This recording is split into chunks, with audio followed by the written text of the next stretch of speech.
Bill est au téléphone lorsque Will arrive avec Katie. Bill raccroche et dit qu'il pensait que rien ne le rendrait plus heureux que de conclure un accord, mais il est ravi de les voir. Katie répond que tout se passe comme d'habitude, mais ils s'inquiètent tous les deux pour lui. Il sait qu'il parle de Poppy et Luna, et il insiste sur le fait qu'il doit s'occuper de sa famille. Bill dit à Katie et Will qu'il aurait dû être au courant des signaux d'alarme de Luna. Katie lui rappelle que personne ne l'était, pas même sa propre mère. Will se demande si Poppy était au courant et pense que Bill devrait être plus prudent. Bill demande si Will et Katie ont discuté. Mais Will insiste sur le fait que tout cela vient de lui et qu'il a passé la meilleure de sa vie avec Katie, jusqu'à ce qu'il la gâche. Bill reconnaît qu'il a tout gâché avec Katie. C'est une personne très spéciale. Will demande pourquoi il ne peut plus la revoir. Bill lui dit qu'il l'aime. Katie aurait pu lui tourner le dos, mais elle a veillé sur lui. Elle est son ange gardien. Katie dit à Bill que c'est gentil de sa part de l'appeler son ange gardien. Bill répond que personne ne l'a jamais fait pour lui, et elle le harcèle quand il en a besoin. Il lui a dit de ne pas s'inquiéter pour Poppy, et elle n'a jamais arrêté. Elle lui rappelle qu'il ne peut pas s'en vouloir, et il est sincère quand il dit qu'elle est spéciale. Will dit à son père de ne pas l'oublier. Bill promet qu'il ne l'oubliera pas.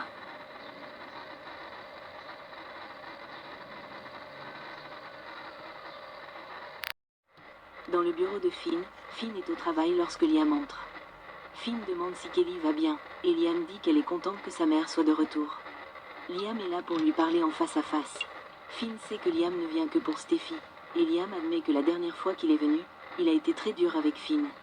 Mais il est juste très reconnaissant que Finn lui ait sauvé la vie. Liam sait qu'il n'est pas marié à Steffi, mais ils ont un enfant ensemble, et quand elle est en difficulté, il se sent obligé d'intervenir. Finn dit que c'est son travail, et Liam acquiesce. Finn aurait aimé rassembler les pièces du puzzle plus tôt. Liam dit qu'il lui doit ce qu'il a fait, et il veut vraiment que Finn sache à quel point il lui est reconnaissant et qu'il le pense vraiment. Liam dit qu'il a eu tort de dire que c'était une bonne chose pour Steffi de quitter la ville, et qu'au final, Finn a pris la bonne décision. Finn affirme que protéger sa femme et ses enfants est son objectif, et lorsqu'il échoue, il essaie de se rattraper auprès d'elle en étant l'homme loyal qu'elle mérite.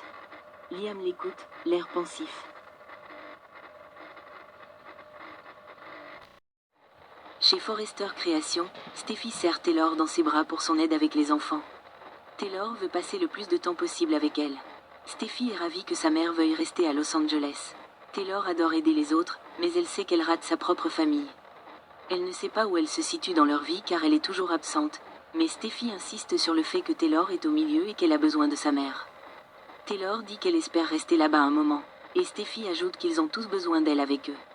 Taylor dit qu'elle est là pour soutenir Steffi, qui pense avoir surmonté le pire. Elle demande à Steffi si cela inclut son mariage, sachant que Hope est en train de devenir sa mère. Steffi dit à sa mère qu'elle n'a pas à s'inquiéter, car ce que Brooke lui a fait n'arrivera pas avec Hope. Dans le bureau de design, Hope montre à Brooke des accessoires qui ne conviennent pas à Hope for the Future, mais qui pourraient très bien convenir à la chambre de Brooke. Hope sait que Steffi la poursuivra à l'avenir. Brooke rappelle à Hope que Steffi est en sécurité chez elle avec sa famille et que c'est tout ce qui compte. Hope sait qu'une fois de retour au travail, elle sera dans le collimateur. Brooke lui conseille de se concentrer sur sa ligne et d'oublier Steffi et Finn. Brooke dit à Hope d'arrêter de penser à Finn. Hope insiste sur le fait que Finn est un homme bien, un héros. Elle affirme qu'elle ne lui courra pas après et qu'elle le respecte trop pour cela. Mais Brooke affirme que même en disant cela ne signifie pas qu'elle ne finira pas par écouter son cœur. Et c'est bien là le problème. Plus tard, Brooke aperçoit Taylor dans le couloir et lui demande d'entrer. Les deux femmes sont heureuses que Steffi soit de retour et que ce genre de choses vous rapproche des gens que vous aimez. Brooke est heureuse que Steffi aille bien, et en tant que parent, c'est difficile de s'inquiéter pour ses enfants. Taylor est plus que reconnaissante que Steffi soit saine et sauve. Brooke sait que cela a dû être dur pour Finn de voir sa femme en cage. Taylor dit que c'est dur avec tout ce qui tente de séparer Steffi et Finn. Brooke insiste sur le fait qu'elle tient à Steffi, mais Taylor affirme que rien ne serait arrivé si Hope n'avait pas fait ce qu'elle a fait. Taylor dit à Brooke de dire à sa fille de rester loin de Finn. Hope entre au bureau pour voir Steffi. Elle lui dit que c'est bon de la retrouver. Steffi lui répond que si elle est là pour la flatter, tant mieux. Mais Steffi a besoin de voir Hope for the Future se produire mieux. Hope dit à Steffi qu'elle pensait ce qu'elle a dit à la fête. Steffi lui répond qu'elle va bien, et que son mariage aussi. Hope sait qu'ils ont été en désaccord toute leur vie, mais après ce que Steffi a traversé, elle espérait qu'ils pourraient tout mettre de côté et prendre un nouveau départ. Steffi admet qu'elle a pensé à abandonner, mais qu'elle n'arrêtait pas de penser à Finn et à son amour pour elle. Steffi lui dit qu'elle a eu tort d'embrasser son mari. Elle met Hope au défi de prouver ce qu'elle dit en restant en dehors de son mariage et loin de Finn, sinon elle le regrettera.